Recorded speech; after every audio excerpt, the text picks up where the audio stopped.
आज के वीडियो में हम बात करेंगे चुंबक यानी कि मैग्नेटिक को कैसे खोजा गया।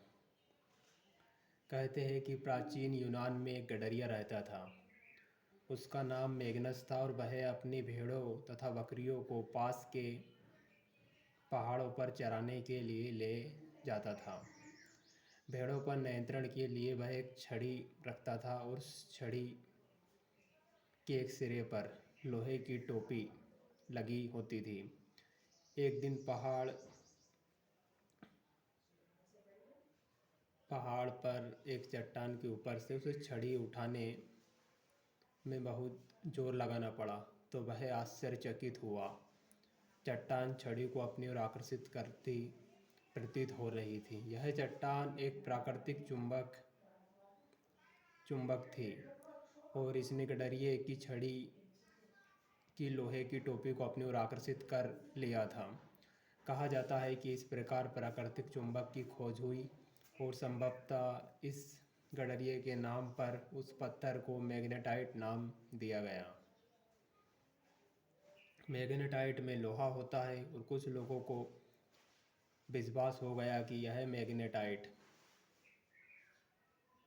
मैग्नीशिया नामक स्थान पर सबसे पहले पाया गया था। जिन पदार्थों में लोहे को आकर्षित करने का गुण पाया जाता है वे पदार्थ चुंबक कहलाते हैं। लोग अब तक जान चुके थे कि कुछ चट्टानों में लोहे के टुकड़ों को आकर्षित करने का गुण होता है और उन्होंने यह पाया कि चट्टानों के इन छोटे छोटे टुकड़ों में कुछ विशेष गुण होते हैं।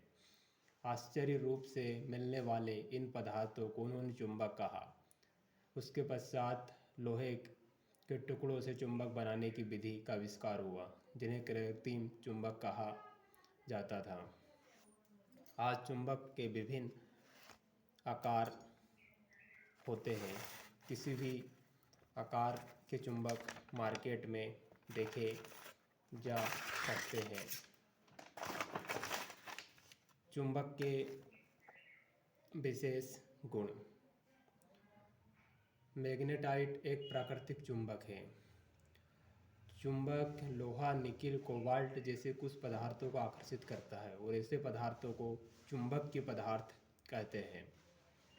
जो पदार्थ चुंबक को आकर्षित नहीं होते हैं वे अचुंबकीय कहलाते हैं। प्रत्येक चुंबक के मैग्नेट के में दो ध्रुव होते हैं, उत्तरी ध्रुव और दक्षिण ध्रुव, north pole and south pole.